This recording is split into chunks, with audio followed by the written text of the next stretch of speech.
Thank you so much, Mark. I so appreciate it. I'm actually here today from Vermont.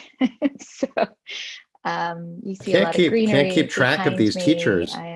This is, no, it's okay. I'm only here on vacation. I'm so grateful to be here. This is, Vermont is, I think 80% of Vermont's residents or eligible folks who can be vaccinated have been vaccinated. And so I'm so grateful to be here and to be here in a little bit of a more relaxed state of being. So I'm so grateful to be with all of you. And I think it is such a privilege for me to lead this meditation. I'm so grateful for the opportunity. And I love doing it on Friday so that we can enter into our Shabbat with a sense of community and a sense of togetherness. I'll ask Adi to share the source sheet that I had prepared for today. I have heard a lot of the teachings from this week, which were so wonderful on the subject of this week's Torah portion, Parshat Hukat. And of course, one of the most famous narratives from this Torah portion is the one in which God tells Moses, actually, I have the words in front of me here. God tells Moses, you and your brother Aaron take the rod and assemble the community, and before their very eyes, speak to the rock to yield its waters. So just to give a little bit of background, a reminder to those who may not have participated in the sits of this week, the Israelites are in the desert. Miriam has just died, and perhaps as a result of her death, there's a drought. And she's the one who somehow managed to bring water forth for the people, for the Israelites. And now that she's dead, there is no water. And so the people are panicked, they're scared, and of course they're complaining yet again. And Moses is panicked as well, I think. And God tells Moses, go ahead and take this rod. And the specific instructions are, before their eyes, speak to the rock and yield its water. Thus you shall produce water for them from the rock and offer drink for the congregation and their beasts. And this week, several of the teachers focused on what happens next, that Moses doesn't speak to the rock. Adi, if you wouldn't mind bringing it down just a little bit. Moses doesn't speak to the rock, but actually strikes the rock with his rod. And of course, it's very interesting that immediately after we find out that Moses will not be able to enter the promised land. And there are so many interpretations as to why Moses won't be able to enter the promised land. Rashi, of course, says that it's because he struck the rock instead of speaking to it. And Aviva Zornberg, whom I love, and she has a wonderful new book on the Book of Numbers in which she explores Torah text through Midrash and through psychoanalysis and through literature and through all these different lenses. She really creates this way for us to see the text by showing how many different interpretations there are. And when there are so many different interpretations, she says there are probably 13 texts from Midrash and from Talmud and various sources that talk about different ways or different reasons for why Moses is actually not allowed to enter the promised land. So when there's so many different interpretations, we have to sit in the sensation of maybe we don't know the actual answer. And one of the things that I want to touch on today is really this way in which when God speaks to Moses and says, speak to the rock and then give drink to the people, there's such tenderness in that word that he uses, give drink to the people. We see that very word in a text from Genesis when Rebecca gives drink to the camels of the messenger who is to find a bride for Isaac. And I believe it's Eliezer. And there is this tenderness in which she gives drink to the people. It's almost to Eliezer and his camels. It's almost as if it's a reflexive give drink. It's almost as if she produces the drink and gives it hand to mouth. There is this aspect of tenderness. And of course, what we see in the way Moses gives drink to the people is he does it through violence. And we know that this very rod that he strikes the rock with has been used for violence in the past, and the people know it too. This very rod is the same rod that struck the Nile to turn it red with blood. This very rod is the same rod that won battles in the battlefield. And there's this aspect of the request from God to Moses is to use this tool, this technology, this ancient technology, which was used for violence in the past, and this time to use it for tenderness, to use it for kindness, to use it in a different way. It's to highlight that even though our past may have been violent, that the way we did things in the past may have caused pain and suffering, that doesn't have to be the end of our story.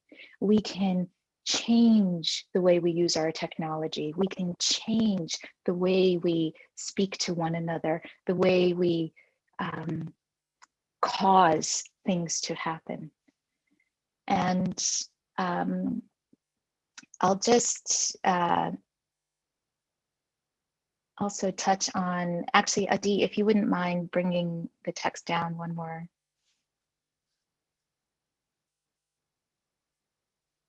This is a passage from Aviva Zornberg's book, and I'll just paraphrase it. She says, the result of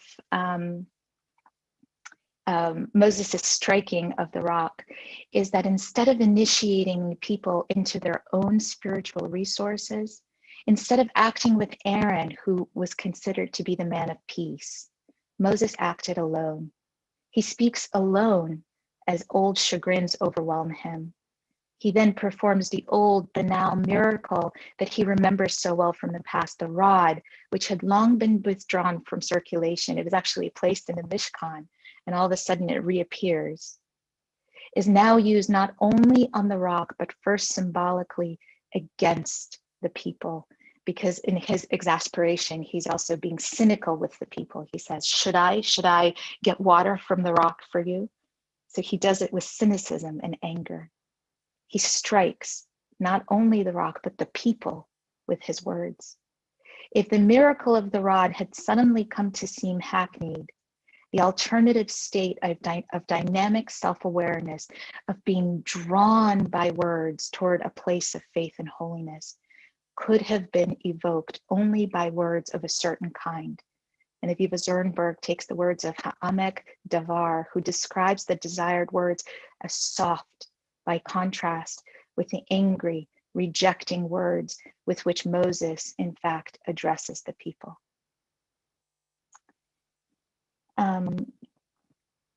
So I'll stop here. I have some other resources that I brought, which I won't share with you. We don't have much time. I'd love for us to sit, but if you have a moment to take a look at my source sheet. I also brought the words of Mark Nepo, who in a recent interview, I heard him talk about this tension between being driven and being drawn. And so we can take that into our meditation practice today, as we know that all week long we may be driven We may be driven by all those old instincts through violence, through ambition, through drive, through wanting things to be a particular way and believing that we can make it all happen. And on Shabbat, there's this aspect of relaxation and resting and being drawn as opposed to driven, perhaps drawn to God, drawn to our own inner being, drawn to the words of softness, drawn to the words of prayer. And I would argue that this aspect of being drawn can be brought into our everyday life, everyday existence, as we dismantle the old ways of violence and enter into a wholeness, into connection, into empathy and understanding. So I invite you to come to a place of comfort with your feet flat on the earth beneath you.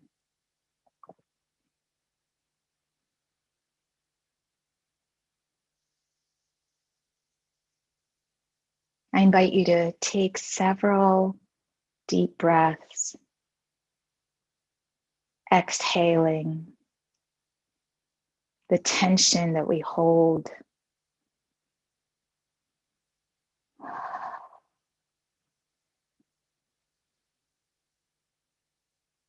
The old worries, the concerns, the to-do lists,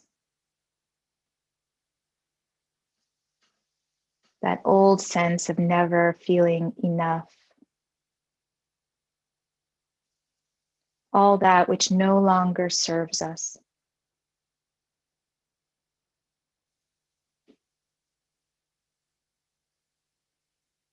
Breathing in and touching with the breath, the physicality of the body.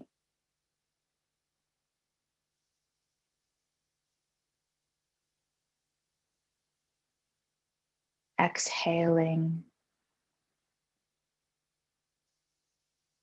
the truth of this moment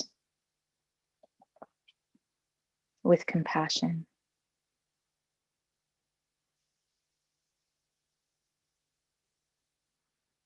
Softening the belly.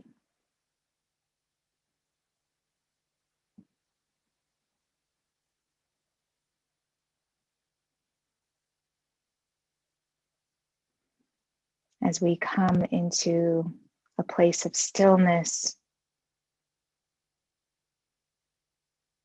I'd like to drop in a sentence that is often used by meditation teacher Tara Brach and comes from a neuroscientist, a psychologist, whose name, of course, I forget now. He says, we think we are the survivors of the fittest. And the truth is that we are the survivors of the most nurtured.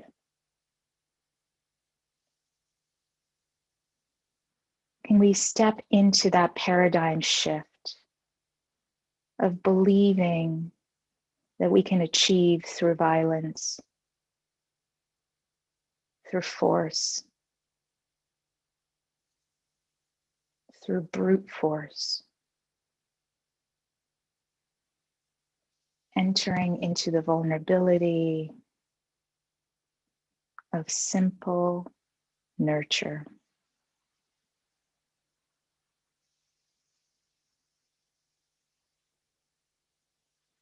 We begin with drinking ourselves and offering drink to others.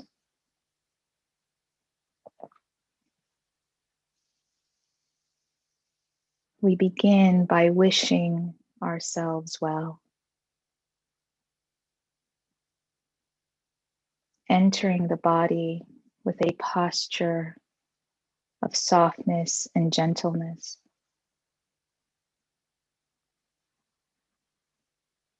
May I feel safe and protected.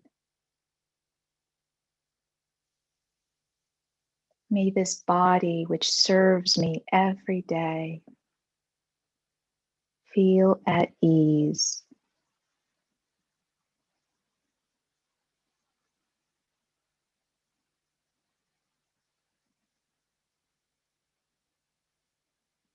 Feeling into the expansion and contraction of the belly, the rise and fall of the chest. You might even place one hand on the heart, one hand on the belly to help feel into the physical sensation of breath in the body.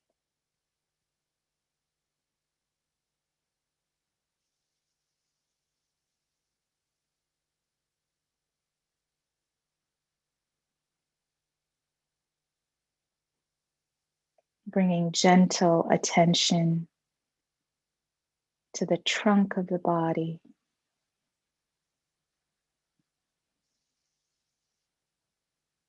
to the hips and the sit bones,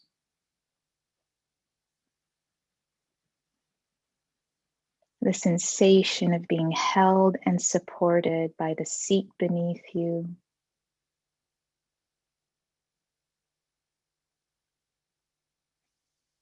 Seeing if it is possible to allow for the body to rest.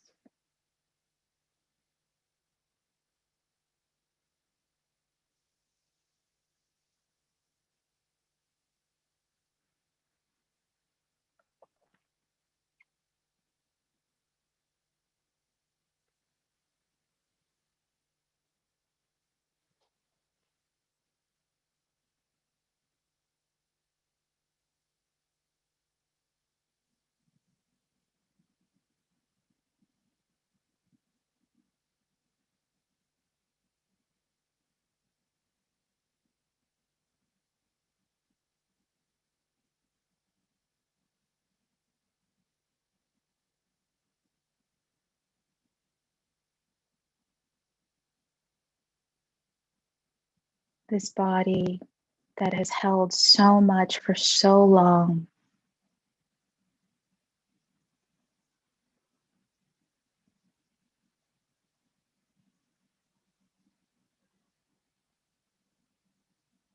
Perhaps offering it an inner bow of gratitude.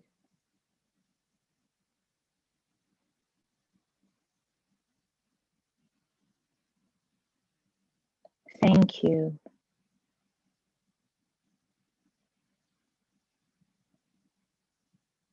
Thank you for protecting me, taking care of me.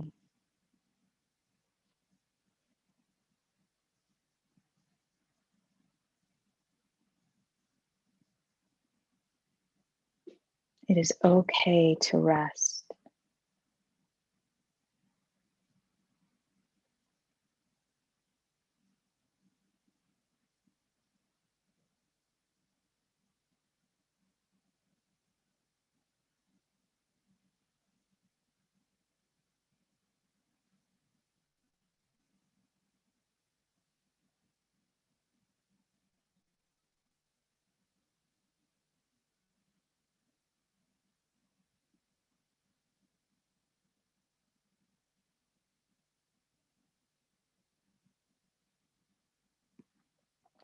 And if what arises is discomfort or fear or anger, might we create a bigger container of spaciousness,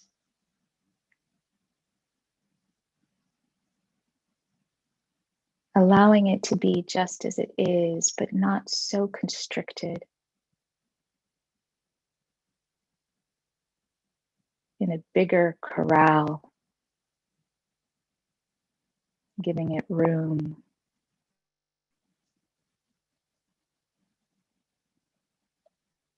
we'll sit in silence.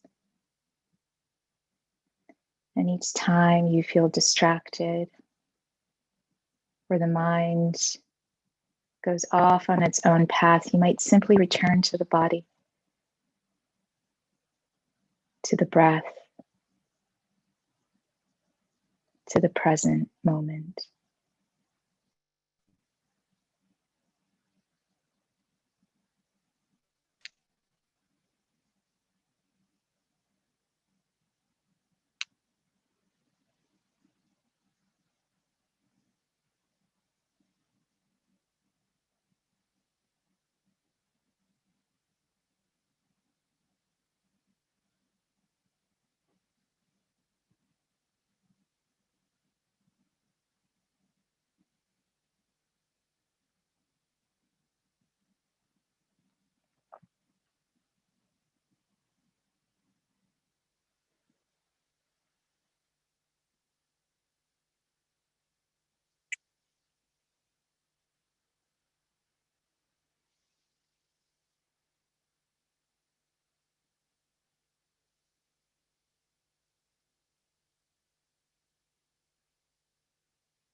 As we come to the conclusion of our sit together, we might ask the question as a point of inspiration: how do we draw on the inner resources of our well? Rabbi Shefa Gold has a beautiful chant from this week's Torah portion that says, rise up, O well. We can whisper, we can sing, I leave a hair anula, anula. I leave a hair anula, anula. I leave a hair anula, anula. I leave a hair anula,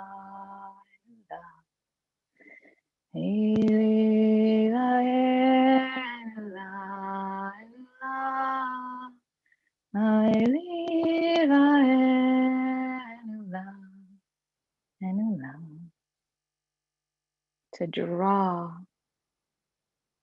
our own spiritual resources from the deep well of our being, not to strike, not to drive. Thank you. Thank you so much, Marita Anderson, for this beautiful practice, which also serves as a beautiful kavanah for Shabbat. And look forward to exploring that in a few minutes in our conversation about the teaching and practice today. And friends, we seal that practice with an opportunity for those in mourning who are observing the yahrzeit to recite Mourner's Kaddish and to share the name or names of those you're remembering or holding in your heart today, inviting you to rise in body or in spirit to join me.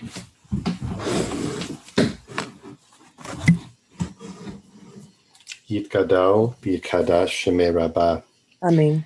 V'yalma divra chirutei v'yamlich malchutei v'chayechon uvyomechon uchaye dechol beit Yisrael ba'agala ubizman kariv imru amen. Amen.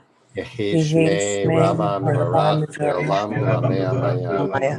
Yitbarach v'yishtabach v'yitpa'ar v'yitramam v'yitnaseh v'yitadar v'yitaleh v'yitalal shmei dekucha b'chu. La'ela min kol birchata v'shirata tushbechata v'nechamata da'amiran ba'alma v'imru amen.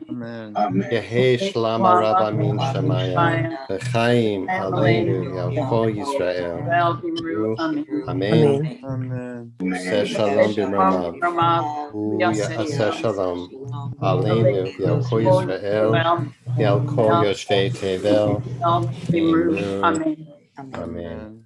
Amen. Thank you so much, Marita. Thank you, D. Stein. Thank you, Irina Golfman Rose, for sponsoring our practice in loving memory of your father, Yosef Golfman, and your grandmother, Chana Barbarash, on the occasion of their yahrzeit, Zichronam Libracha. Friends, it has been a wonderful week of practice with some remarkable teachers. What a blessing to carry these themes for Parshat Chukat into the Shabbat. I want to wish you all a Shabbat Shalom. I'll put into the chat box a look ahead for next week. We have 5 more wonderful teachers to lead us in practice next week, and we hope to see you then. Those who are able and interested are welcome to stay on for a few minutes for a conversation with Marita about this teaching and about our practice. And if you have a question for her, please put it in the chat box and preface it with question. And for those who are leaving us, I want to wish you a sweet, restorative Shabbat where you can access that inner well and allow yourself to be drawn for a little while and a little less driven. So, Mark, really quickly, yeah. I wanted to hop in. Sure. A little correction. That's our fault on our end. Today's sponsor is Irina Golfman Rosenblum, not Rose. Thank you. So thank you, Irina. So sorry for that, but we really appreciate your sponsorship and spending time with us today. Thank you. Thanks, Adi. And thank you, Irina, so much. So, well, Marita, that was just beautiful. And I guess I'd like to just underscore and maybe since I don't know how many of the sits you were on this week, but maybe connect some of the dots from all the beautiful teaching this week that lead us into Shabbat. This spiritual practice of shifting from driving and being driven to where we are the actors and we are at the center, to drawing and being drawn, and water and softness, which I think Beth Sandweiss on Wednesday introduced the theme of softening, is really, I think, a game changer. It's kind of it's just a beautiful way to think about it. And I just going to throw into the mix, and you have so many great resources here. It'd be good if we can use a little bit of this extra time to go to those. I thought of during Havdalah about Shabbat. If we think about Shabbat practice as an opportunity to remember this truth. In Havdalah, we use that, the line, Ushaftem mayim b'sason mimayne Yeshua, draw waters joyfully from the wells of salvation, as a kind of coda on Shabbat, to bring into the week as this reminder. So I want to thank you for that. I don't think I ever quite, it's a great line, but I never really quite that, oh, of course, Shabbat is a time to go to the well, to be the well, to notice the water being drawn from us. So I want to thank you for that. Not a question. There's a bunch of questions. So I'm going to just go to the well. Let's start from this one. What's the Hebrew for speak to the could speak to the rock be construed as sing to the rock? That's how I construe it in shamanic terms. That's from Andrew Gilbert. I don't think so. Is the answer? I think the word is daber, right? To speak. Right. And what's really interesting. So the short answer is no. It's not sing to the rock, but there is this play with the entire book that we're reading from in Hebrew is called Bamidbar, which means in the wilderness. But we can also look at it as the word can be translated as medaber, in the speaking or in the words. So there is this aspect of the use of words, that the sanctification of God, that this rock narrative is this transition in which we sanctify God through speech, through prayer, through the creation of our world, in the way we use our voice. And I think singing is included in that, the way we use our voice. Right. Yeah. It's so tempting because we could spend a couple of hours with the narrative, because the narrative is so evocative about like how we assess Moses in this case and why did he do that. And I don't want to get tangled up in that. I really want to stay focused, I think, on this, on unpacking and staying with the feeling. What is it? How does it feel to be drawn? And it strikes me actually that it's a great definition of spirituality, actually. Because it's just one effective metaphor for decentering ourselves. As you were saying, this drivenness. So I actually wanted to share the Mark Nepo quote, which you paraphrased, because it's just so. Yeah. So let's put it. I'm going to put it up. I even, in my obsessiveness, I even highlighted the parts that stood out for me here. And I don't know the story. Mark Nepo, by the way, is a. You want to say something about it? Yeah, so he's a poet, and he was born and raised Jewish, and now considers himself sort of a student of the world. And those were his words, I think. So I'm not, Anyway, so he in his youth, I believe in his 20s or 30s, was diagnosed with cancer and nearly died, and he had several recurrences of this cancer. And so he just recently gave an interview to Sharon Salzberg on the Metta Hour podcast, in which he said this, that on the other side of almost dying, everything dropped into my heart. From that point on, my head was has served my heart.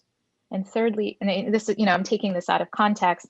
Before my cancer journey, I was a driven young artist, but on the other side, I had lost my drive. It was very disorienting. I thought I'd lost my creative gift, but in time I realized that I was now drawn to things, not driven. And you know, that spoke so deeply to me.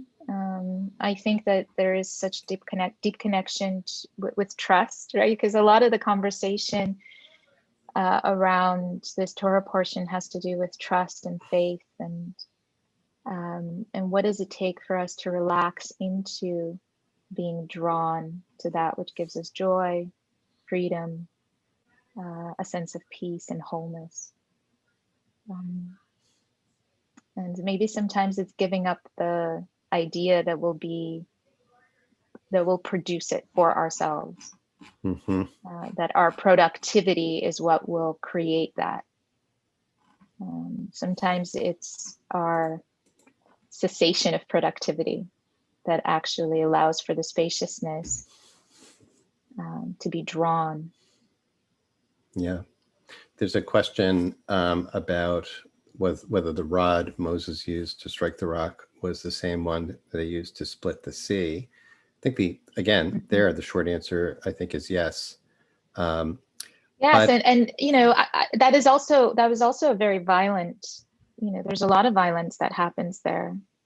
Right. Because upon the splitting of the sea then closes on the army there. So I guess the point is that, you know, maybe not so subtly, I'm trying to couch it in this celebration of Juneteenth, right? That we have a history of violence, but now the question is, in this recognition of our violent history, how do we move forward with empathy, connection?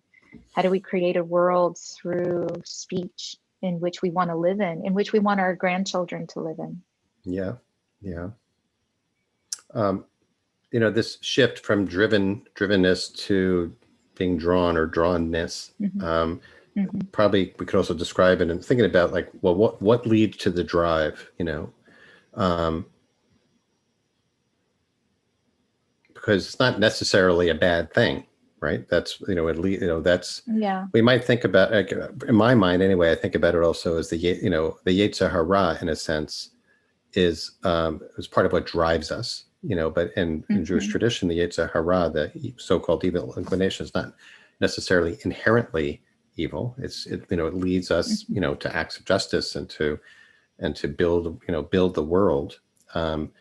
But it has to be paired with love, you know, the fear, insecurity, whatever it is that agitates us, that makes us, you know, act and do, must be infused with the love. So just like the drawnness has all this, like a whole constellation of metaphors that go with it, like the softness, like the water, like love, which leads me to ask you why you chose the poems that are in the source sheet too, which I really recommend to people. And see, I'm not gonna. We're not going to squeeze. We're going to squeeze this in, because I think it makes a lot of sense, and I think it really even deepens the teaching further. Go ahead. Do you mind if we read Ellen Bass's poem? I think I have it. No, I have it all teed up. I got it all teed up here. Okay, this is what Ellen Bass says. The thing is to love life, to love it, even when you have no stomach for it, and everything you'd held dear crumbles like burnt paper in your hands.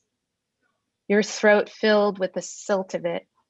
When grief sits with you, its tropical heat thickening the air, heavy as water, more fit for gills than lungs.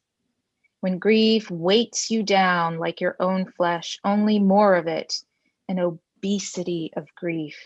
You think, how can a body withstand this? Then you hold life like a face between your palms, a plain face, no charming smile, no violet eyes, and you say, yes, I will take you. I will love you again.